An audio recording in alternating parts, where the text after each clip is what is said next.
les gens ont réussi à remettre les troncs d'arbres sur la voie, ont levé et nivelé. C'était quelle rue on a vu aujourd'hui? Le Moulonzi. Je suis passé là. Le problème pour nous, c'est pas d'enlever, c'est d'interpeller les gens là. Parce que tant que vous enlèverez sans les interpeller, ils sont convoqués carrément au commissariat. Et vous dites que c'est le maire, il convoque que c'est déjà une infraction. Parce que c'est même des choses que nous on a enlevées, ils sont venus remettre. Donc ils sont en train d'obstruer la voie publique. Toute cette partie-là, circuler, vous allez voir. Voilà, donc c'est pourquoi j'aimerais vous donner cette information. Maintenant,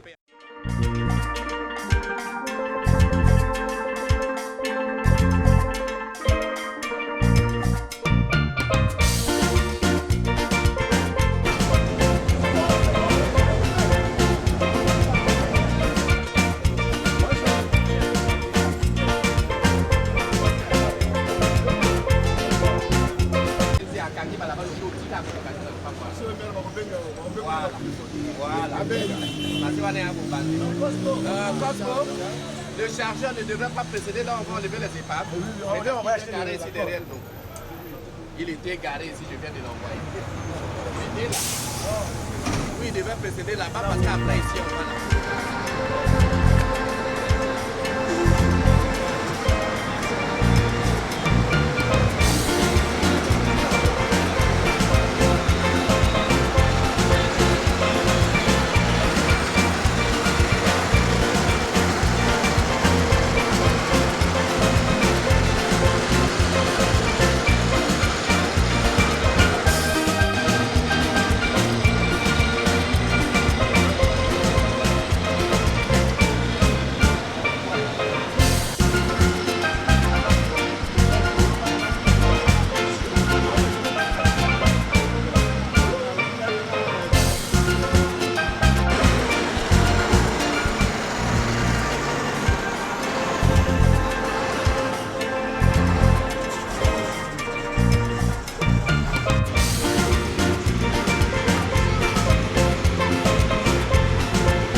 Une très bonne opération. Au moins ici, par exemple, il y a l'eau qui stagnait énormément. Bon, maintenant, comme on a bien aplani la rue, j'espère que... La seule crainte, c'est que quand la rue et nos parcelles se trouvent à la même hauteur, quand il pleut, alors chaque fois, les eaux ruisselantes qui débordent, qui entrent dans la parcelle. C'est que j'ai dû relever mon portail. Vous voyez, il était bien plus bas, j'ai dû le relever. Donc ma crainte c'est que, est-ce qu'avec les pluies qui vont venir, quand des gros camions passeront, est-ce que les eaux sales n'en vont pas entrer dans la parcelle? C'est ça ma grande crainte. Donc la rue devrait être un peu plus basse, et plus basse que les parcelles. En tout cas c'est une très bonne chose. Et que je le remercie, c'est une très bonne chose. Très bonne chose parce que moi j'ai dépensé beaucoup d'argent par 2 fois. J'ai dû sortir 2 fois 100 000 francs pour essayer de réparer, pour essayer d'arranger cette rue. Donc ça m'est revenu très cher. Là où vous êtes même, j'ai dû mettre de la pierre, ça m'a coûté très très cher. Donc c'est une bonne chose. On peut donc le faire pratiquement chaque année. Et ce qui est mieux, c'est carrément peut-être mettre des dalettes comme en Mungali dans toutes les rues. Après tu viens causer avec elle, parce que je ne sais pas qu'est-ce qu'on doit faire avec les veuves. Maman te dira que nous les veuves, on a tel problème, et à ce moment, vous pouvez arrêter un problème avec elle. Tu as compris? Tu vas oublier la parcelle là? Non. Merci maman.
Il faut laisser d'autres personnes là-bas, ça ne sert pas de me suivre.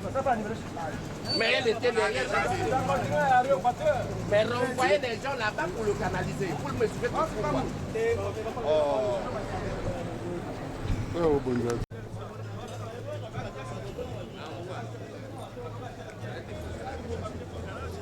C'est pas, il n'a pas de pont. Hein.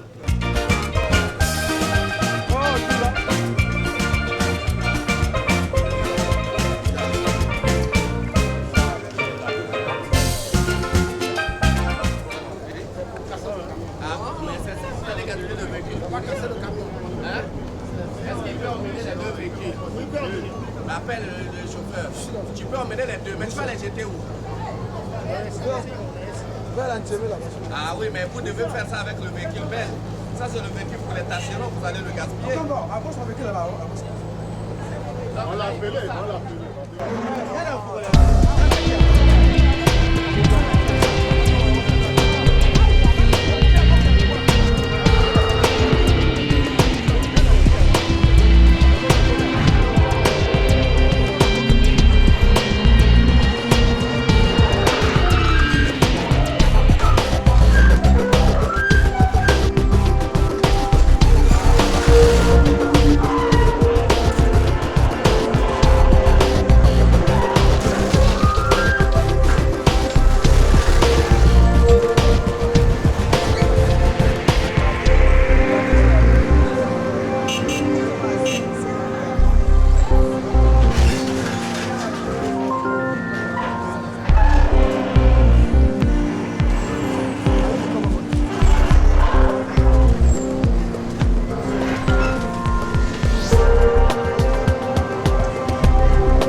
Autorisation d'occupation du domaine public, sinon on enlève tout ça. Où est l'autorisation? Pourquoi vous avez mis ça d'abord ici? Qui vous a autorisé? Benga ya kawa. Sote na nango ya ngona kubwaka.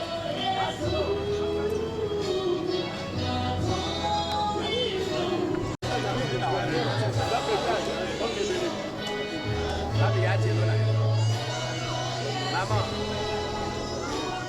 Ndio barabara ya leta. Uti biloka watu mukanda, sana mukanda. Kana simana yo, lelo kwa nezumu kwa ngoto mbele. Sana mukanda. Nalo bana tene mikolo. Et puis qui s'amite sur ça la bombe na la Amérique. Donc na na chantier, na nina tika biloko na libosa lopanga, na za ndeni. Parce que pour ça na meme yango tu ça la vraie perte. Comment dit ça la vraie perte? Bon, longo lango d'ici. Lobi sa tokuti anga tolongoli yango comme ndako na esili te so bokubwaka biloka ikobokoma na na Amérique soki te tolongoli SG. Il est 16h. Demain matin, je ne dois rien trouver ici. Sinon, vous venez, vous m'enlevez ça. Appelez-moi le chauffeur, là, je vais lui dire. Oui, ça. Vous avez un petit sursis. Oui, comme nous l'avions fait à la première phase, les objectifs étaient fixés d'entrée de jeu. Il s'agissait pour nous de dégager tous les objets qui obstruaient la voie publique et ensuite de procéder au nivellement des voies inaccessibles. Et cet après-midi, c'est la même chose. Nous avions commencé à enlever tous les objets obstruant la voie publique et en même temps, nous sommes en train de niveler. Cette deuxième phase concerne l'avenue Marien Ngouabi jusqu'à l'avenue Okemba, en partant de la rue Chitonji jusqu'au terminus de Mikalo. Donc voilà comment est morcelée cette tranche qui est concernée par ce travail et les objectifs seront les mêmes. Mais il faut peut-être poser la question aux bénéficiaires, c'est-à-dire les populations qui bénéficient de ce travail. Ce que je peux vous dire, c'est qu'à cette occasion, 22 rues ont été ouvertes et nivelées, 3 avenues ont subi le même sort. Et ces avenues ont été libérées des objets obstruant la circulation et aussi nous les avions nivellées. Donc aujourd'hui, si vous additionnez, ça fait au total 25 rues et avenues nivellées et aujourd'hui très accessibles. C'est pour cette raison que vous constaterez la fluidité, la circulation entre l'avenue des Prolétaires et l'avenue Marien Ngouabi. Donc on peut dire que c'était un succès, mais je crois que les populations de Talanga sont mieux placées pour apprécier ce que nous faisons. Cette deuxième phase n'est pas une toute dernière. Et lorsqu'il y a eu une première, on parle d'une deuxième, c'est là ce s'entend qu'il y aura une troisième. Nous sommes obligés de morceler pour l'efficacité. Voyez-vous, on ne peut pas dire que nous nous engageons dans cette opération dans l'ensemble de l'arrondissement, parce que l'arrondissement est très grand. Il va falloir se focaliser sur les tranches pour nous permettre d'être efficaces et de bien évaluer le travail. Cet instant précis, mais difficile pour ne pas dire impossible, de vous dire en combien de phases nous allons le faire parce que les difficultés sont de plusieurs sortes sur le terrain. Vous constatez même que de l'autre côté, il y a un peu de l'agitation. Il y a une grande partie de la population qui adhère massivement à cette opération, mais il y a également les inciviques qui pensent qu'ils sont en mesure de nous empêcher à faire le travail qui est le nôtre. Et surtout celui qui est bénéfique à notre population. Donc, compte tenu de tous ces obstacles que nous rencontrons sur le terrain, et surtout les véhicules qui sont programmés à cet effet ne nous facilitent toujours pas la tâche. Tantôt, un véhicule nous a été promis et à la fin, il ne nous a pas été donné. Et à ce moment-là, ça ralentit le travail. Donc, il faut dire que nous allons suivre le travail et à la fin, vous aurez le résultat qu'il faut. Mais c'est un travail qui va se pérenniser. Nous allons couvrir l'ensemble de cet arrondissement-là. À ce jour, nous ne pouvons pas dire autant de jours effectivement sous-équipés parce que ce travail se fait avec les nivelleuses. Les mairies d'arrondissement sont dépourvues de nivelleuses. Et celle qui est mise à notre disposition provient de la mairie centrale, donc notre tutelle. Et lorsque la tutelle en a besoin, elle est obligée de la retirer pour un moment. Les partenaires qui nous ont accompagnés pour la première tranche cette fois-ci ne l'ont pas fait, ce n'est pas par mauvaise volonté, mais parce qu'ils sont débordés par le travail, les marchés qu'ils ont obtenus de l'État congolais. Ils ont tenu leurs obligations pour les concrétiser et les matérialiser. C'est pour cette raison que cette fois-ci, ils n'ont pas pu nous aider. Mais nous avions adressé des demandes ci et là. Le souhait pour nous serait d'être secourus par d'autres entreprises de la place pour nous permettre d'aller plus de l'avant. Et c'est ça la difficulté, c'est le sous-équipement. Il faut, en dépit de tout l'effort que nous devons reconnaître que le gouvernement de la République et la mairie de Brazzaville a dû faire de nous doter de ces engins qui sont des tractopelles, des pelles mécaniques, des véhicules bennes, mais il nous faut nécessairement une niveleuse par arrondissement parce que c'est la niveleuse qui nous permet de déblayer les voies publiques. À la première opération, les circonstances ont été précisées. Je crois que les Jeux africains, c'est à Kintélé. À cet effet, le gouvernement de la République a doté la ville des voies permettant d'accéder aux différentes infrastructures qui ont été construites à cet effet. Mais ce que nous faisons, c'est pour permettre simplement aux populations de Talangaye de circuler librement. Nous avions dit qu'entre l'hôpital de Talangaye et Kebana Virage, compte tenu du viaduc et des deux échangeurs qui sont construits, la voie était barrée. Et la circulation était devenue difficile entre l'hôpital de Talangaye et l'avenue Mariangwabi. Et c'est pour servir la population de circuler librement que nous avions entrepris cette opération.